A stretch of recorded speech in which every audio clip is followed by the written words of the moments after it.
Hi everybody. I'm going to talk to you today about how to get great recorded guitar tones. So why is it so difficult to get great mic'd tones? The reason is guitar is a very complex instrument, and when you're standing in front of your speaker cabinet, maybe it's got multiple speakers, all those speakers are blending in the air. You're hearing them binaurally, which is very different than a microphone hears it. Also, if you put your head down by a speaker, along all of the speaker cone paper, you're getting all these different frequencies. And all those frequencies blend in the air, and they're what you perceive as this thick tone that's your unique sound. Now, the problem is, in order to get this thick tone that's really present and tight in a recording, we have to close mic the speaker. So the problem with this is that microphone is very close to the speaker, so it is getting a thick, tight, present tone, but it's hearing one little, inch area, let's say, maybe even smaller, of your speaker. So the problem is it might be in a place where it's really articulate and clear sounding, but it's harsh there, right? Or you move it here and it's dark sounding and warm, but it's muddy. So what if we were to move it farther away? Okay, so if we move it farther away to where we're standing and we perceive the beautiful tone, the mic's now still hearing it differently than us. It's hearing this tiny little window, and so you hear a lot of the room and this sort of washed out kind of guitar sound. So how do we solve this problem? Well, for most people, they solve this problem by just dealing with the fact that it's never going to sound like that. So you just try to get a tone that you can live with that sits in the recording, fine, and you deal with it. And that can be cool because sometimes you might have, an amplifier that records well because the captured tone that isn't that accurate is a cool tone and the amp's really thin. I've got an amp, I've got the KSR Artemis, which is a very thick, full-bodied amp. It sounds amazing in the room, so you're just going, man, I just got to capture that exact and I'm going to be happy. So that's what kind of sent me on this mission of how do I capture that thing as close to exact as possible. So like a lot of you, I always struggled with that. I might have different placements of different mics for clean sounds and crunch and high gain, and I was looking for a solution where I could just set it up and capture the sound of the amp and change the sound of the amp for different settings and just capture it correctly the whole way and just record, because that would make things just as easy as a modeling situation at that point, right? A virtual simulation of the amp. So the solution I came up with is dual miking. Now, we're not talking dual miking as in different mics on different speakers. We're talking dual mic single source and in very close proximity to each other.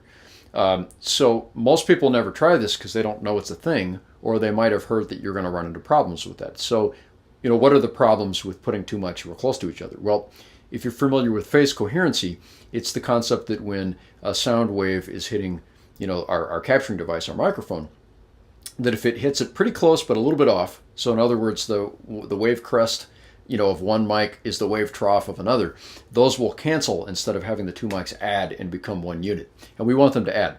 And phase cancellation is a pretty nasty tone.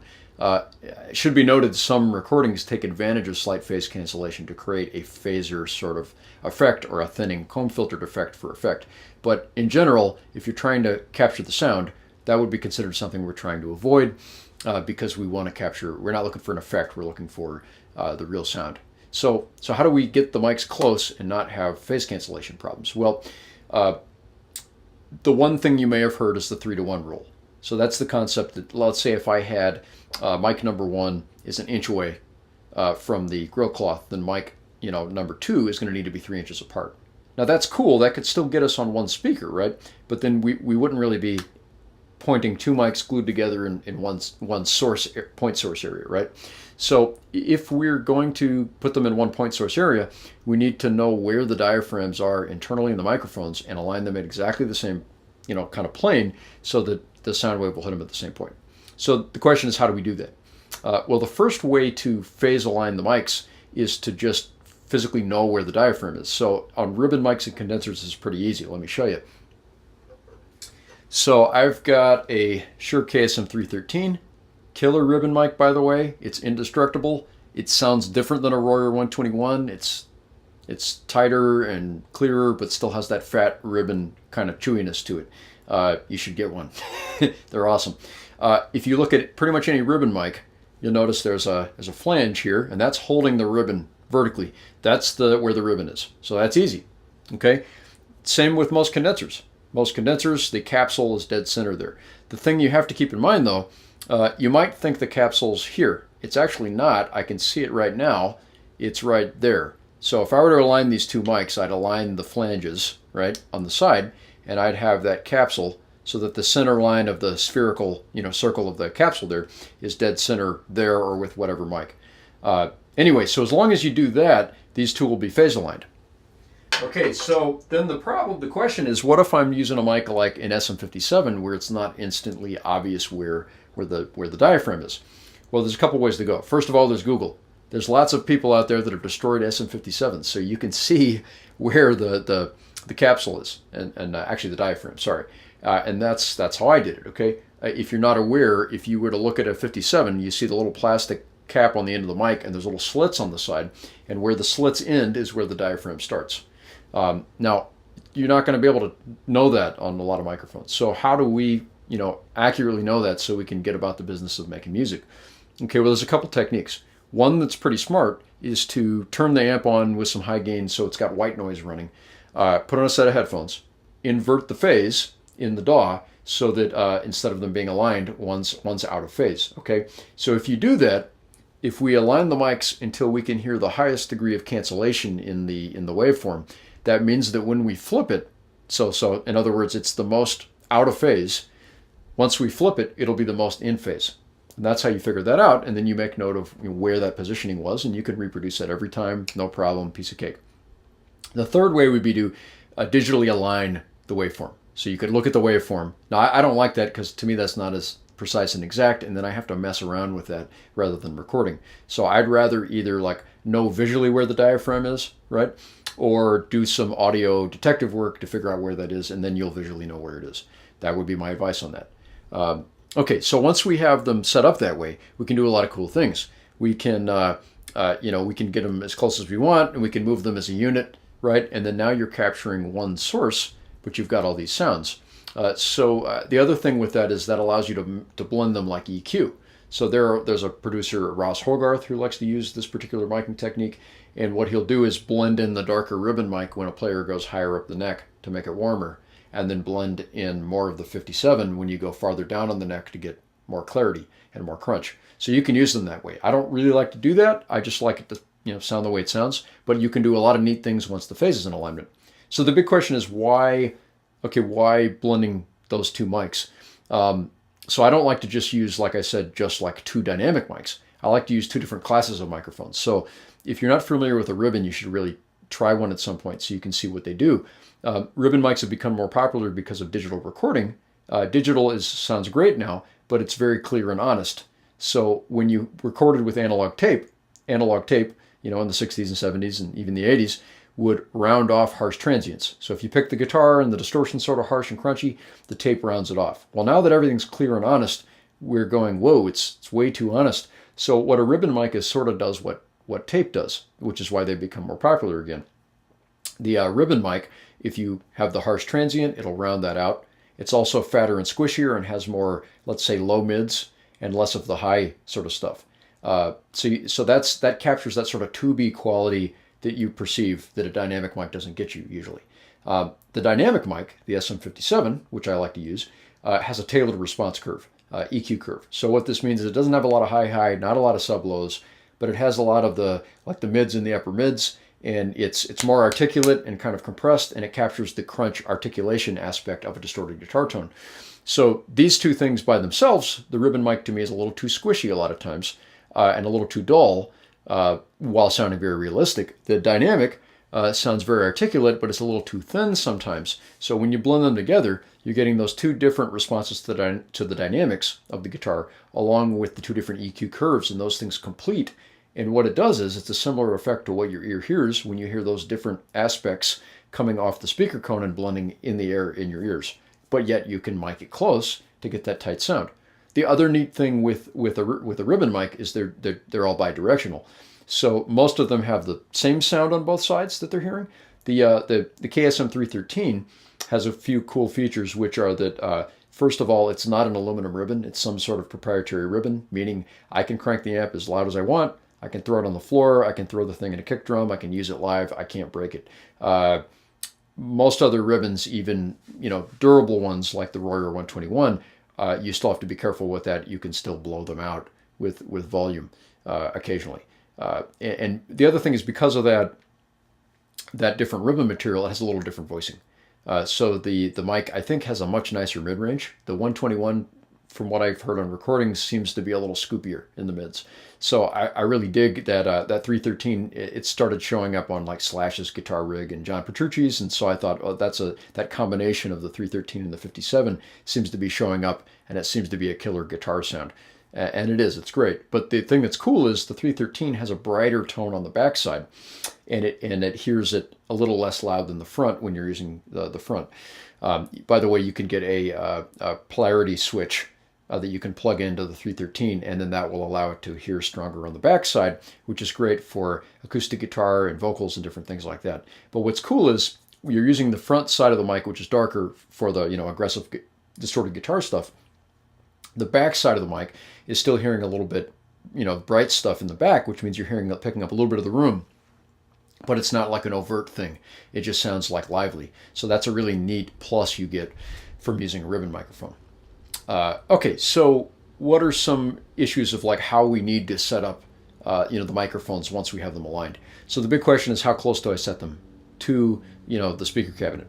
A lot of people like to just stick them right up against the speaker grill. The issue with that is, though, you're going to get big proximity effect. So proximity effect is the phenomenon with microphones where you get them really close to the sound source and the bass gets huge.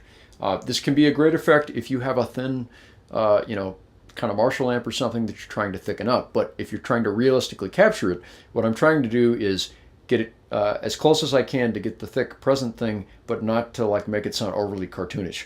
So I really hate that thing that you hear on like Santana records where he hits the pick and you hear bang, bang, bang, boom, boom, boom with the pick. That's not realistic to what you hear in the room. So I want it to be polished but real sounding. So I've sort of found that 3 inches away from the grill cloth cover seems to be a sweet spot that's a great starting point. Now, you're going to have to try different things, see what works for you, but I would recommend you start there. Now, how do I measure them off? Okay, so remember they're aligned like we talked about. The other thing to consider is off-axis or on-axis. So when I say off-axis, I'm using that to mean the mic is angled slightly. So my speaker cabinet is slightly angled. So when I have my mics vertical like that, right, they're probably like 13 degrees off-axis or something.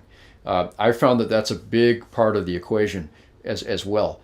Because the problem is, if you're using a really clean tone with a dynamic mic, let's say alone, a lot of times if you have it dead on, you're getting lots of percussive effect and it's too harsh, so you need to soften that blow a little by angling the mic, right? But then when you add more high gain, it gets so saturated you need the articulation and you need it more straight on. So having it somewhere in the middle and blending the two mics, right? A little bit of an off-axis angle thing seems to work for everything. I don't have to move the mics. So anyway, assume that we've got a slight off-axis thing going on, maybe like 11 to 13 degrees, just a little bit. If you're nuts like I am, you could measure that off. But luckily, you could get like a protractor, figure that out. But because my the baffle of the straight cab has the angle, I just align them straight up and down like that, right? And everything's good. So then what I do is I measure off 3 inches from the front of the grill to the closest point of the screen on the ribbon microphone, and then you've got and then I align them, let's say, in the front, right, left to right. I'm using the left speaker, and I experimented and tried different things, but where I'm using it is, exactly if you were to, make a T centered on the right side of the dust cap of the left cone. So where the dust cap meets the paper of the speaker, I'm pointing the 57 right down like that, right at it. And then I back it off 3 inches, the grouping. That setup's great. It always works. Once you know that, you can align it quickly. It's totally convenient and it's easy as long as your mics don't move and nobody bumps them, and you can reproduce that effect every time. Now, other than that, we have to talk about master volume of the amp and how we set the mic gain on your preamp. So a lot of people think master volume, okay, I'm just cranking it as loud as I want to get the tubes to get as hot as I want and to push the speakers as loud as I want.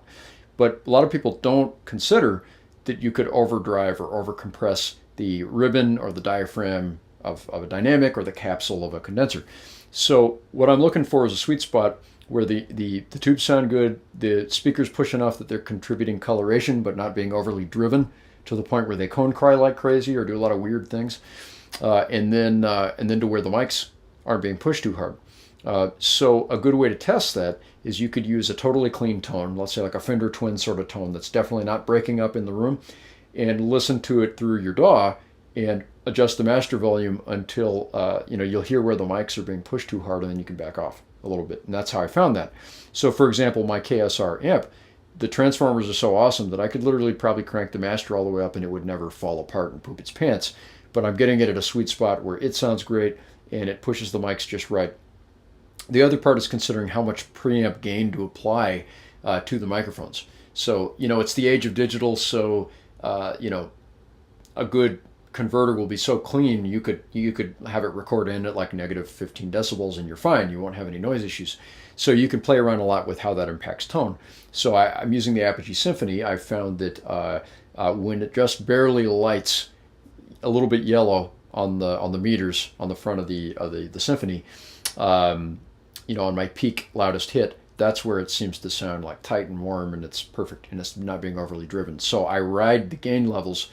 So if I were to, keep the master volume where it is in the amp, but do a cleaner tone where it needed to be, let's say, more dynamic or something, I might adjust those gain levels to make sure it hits that level. And that's what I do, and I pretty much leave it at that. Anyway, so that's something you should consider because it does make a difference in the tone there.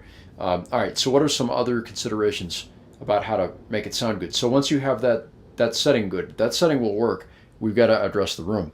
If you're recording in a house, it's generally not ideal. Now, I would really love to record my cab in my biggest room with the big tall ceiling and get that effect. Now, that would sound great if I had wood floors, because with a wood floor, you can get the ambience and you could, deaden it a little and work with it. If you have a tile floor, though, it's a nightmare. Tile has this quality of taking, the sound and spitting it back at the mics, as it echoes off the wall and the floor at the same volume, and it tends to create phase cancellation issues. So what I found is that, let's say, a medium to small, maybe like medium small room is the best thing because the echoes can't propagate too much. So get your medium small room, mess around, see where the cab sounds best in the room. But the big thing is to give it enough room for the sound wave to dissipate a decent amount of distance. Okay, so then we want to cover up, let's say if you got a tile floor or wood and you don't like it, cover that with carpet. Then what I would recommend doing next is get some sort of an isolation panel to put the cab on. So I've got the RLX Grandma pads. They're great. I put the cab on that, and then I actually put the rack mount head on another Grandma pad so that it's not being vibrated by the speaker cabinet. This does make a difference in how clean the sound is. Try it if you don't believe it. You'll notice there's a difference. But what that does is that isolates the cabs from the floor, so we're decoupling it so the room isn't starting to resonate like a drum. Okay, so we do that. Now, what we still need to do, that'll start to sound pretty good, but we're still going to have some short echoes that we want to get rid of. So what I did is got a bunch of large isolation sound absorbing panels that you would use in a recording studio, and I made like a little pin to put it in. And to me, it seems like the determining factor is you need the panels to be tall enough that they're a little bit taller than the cabinet, and then that seems to take the room out of the equation. I actually tried making a little kind of a cube where I would put the cab in there and put a lid, another panel on top, and leave about a foot or two gap for the sound to dissipate. And I wasn't getting good results. It was actually messing with the EQ of everything. So I would really recommend against fully isolating, in an ISO box, because basically what's happening is it's preventing the sound waves and the speakers and the diaphragms and the mics from working properly. Because you basically need enough room so the sound wave can leave the speaker, pass through the mic, and then keep on going and then hit whatever panel is in front of it. So I've probably got 5-6 feet from the speaker cabinet to the front panel, and I've also messed around with the shape. So it's my belief that you're trying to break up the angles, and that seems to sound better. So I've got a big pentagon sort of shaped thing with the panels, and that sounds really, really good. And the room doesn't sound like it has echoing, but it doesn't sound dead like you're in a vacuum, like a vocal isolation booth, which actually sounds funny.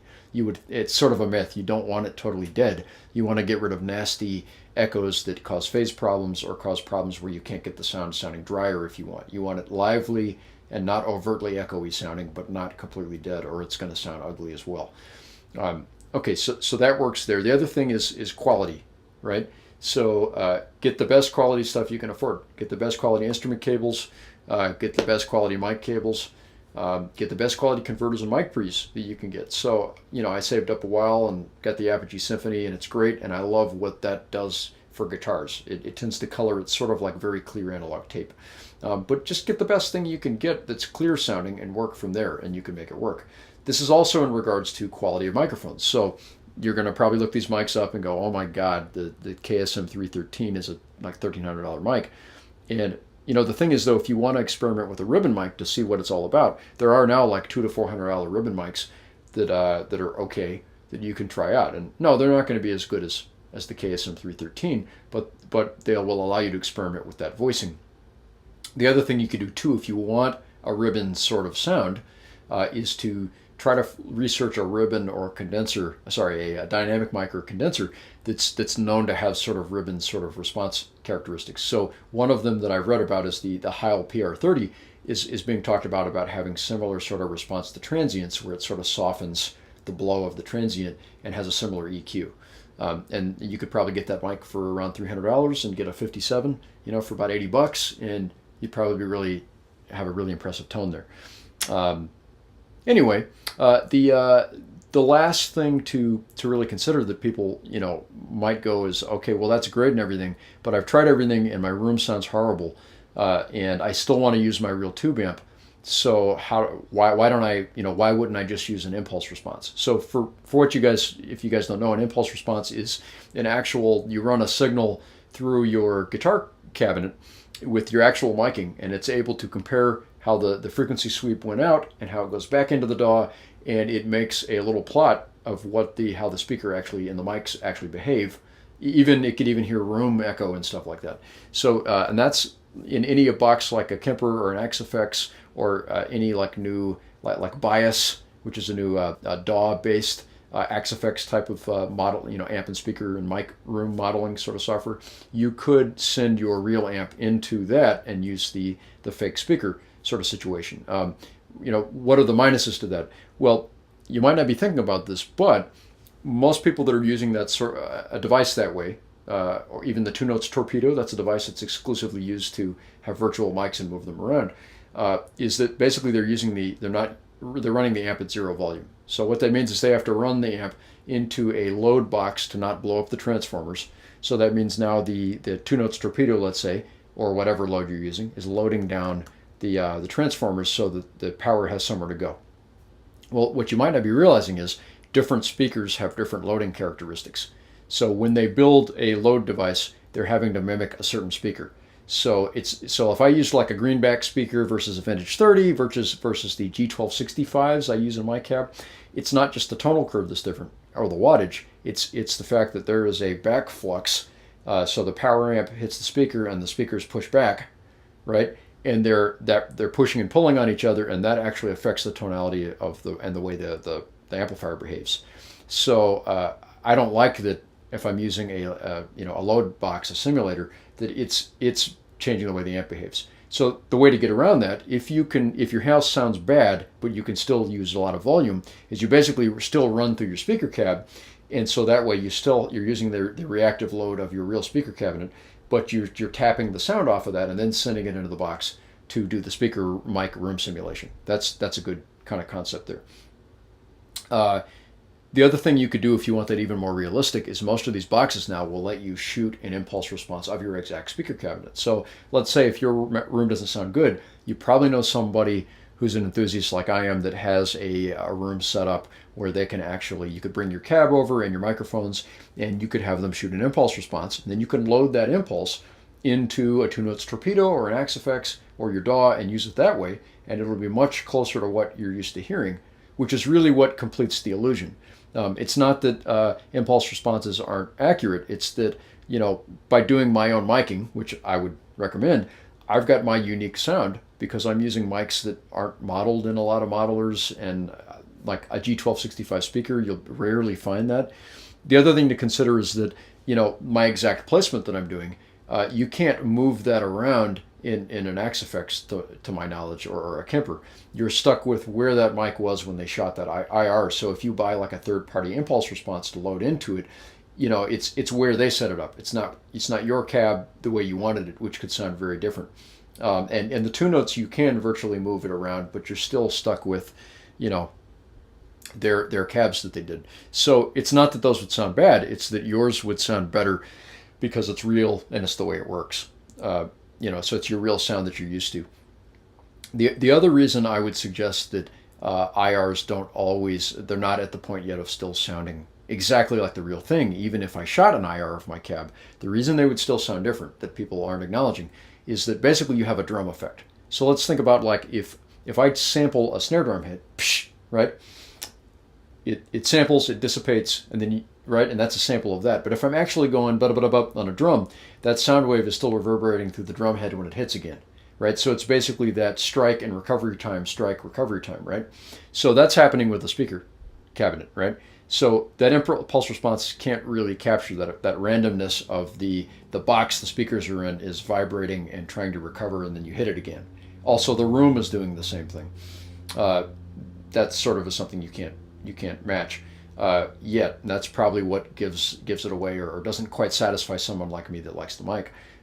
The other thing about it is that when you set your impulse response, you have to try to match exactly the volume on the master to push the speaker the way it's moving. Because if you think about it, when people load an impulse response into an Axe Effects and they turn the master volume down, that impulse response was not shot at that lower master volume setting that matches exactly what that is. So to actually match how your speaker cabinet's being pushed, you would need a constantly variable IR that's being pushed differently. The other thing that I think contributes to why you should just mic and why it's hard to get the IR to match that is that you remember what we just talked about with the back response of the speaker, right? So an impulse response can't push back on the cabinet, right? So the reactive load is sort of doing that, but on the amp, sorry.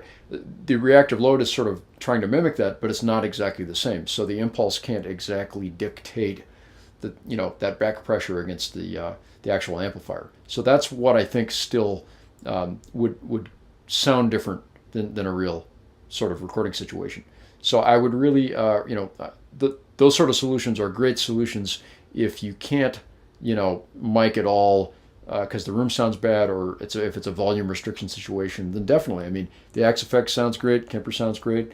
A lot of the software modelers sound great. It's gotten to the point where if you couldn't A/B them in a room like I can, you would probably, not be able to tell, right? But I would still say there is something about the real mic'd thing, the natural variables, the fact that you've got real air pushing a microphone and the randomness of all those parts. That's what makes it sound real and has depth to it if you do it correctly. It takes a lot of work. You have to invest a little bit to get it to work. But the cool thing is, once you've figured it out, I don't ever move my microphones for any sort of sound. It's set up. Whereas I found when I was messing with modelers, I'm constantly like messing with different impulse responses to try to achieve what I could easily do with the microphones, right? And then, let's say they update it, right? Then you're trying to mess with more stuff. So it was a lot of messing around with different things to try to achieve what I wanted, when it might take more R&D at first. But once you figure out how to get a certain tone or a certain sets of tones with different mic setups, then it's easy. You just know how to get it. It's just the annoyance of having to move the mics and get a flashlight in there to see what's going on and measure it. So I would really recommend that you actually do the work, to actually do that. I think you'll be happier in the long run. And it's more real. And I would have to say, as cool as all the digital units are, there's still a compression going on there, because I can generally tell, especially with a lot of gent sort of music and prog sort of stuff, I can tell pretty much which guys on YouTube mic'd a cabinet and which guys used a digital sort of device, because there's sort of a plastic sort of compressed layering effect that happens. Even though they sound very real and the feel's there, there's still a flatness to it, whereas there's sort of like, background, foreground, close up. There's sort of more of that feel to an actually mic'd real tube rig. Anyway, so you should really try it out so that you know the difference. And honestly, if the digital thing works better for you, then don't drive yourself nuts. Anyway, I hope this helped you out, and try it out. And if you like the video, please subscribe because I'll have some more cool stuff in the future. Thanks a lot.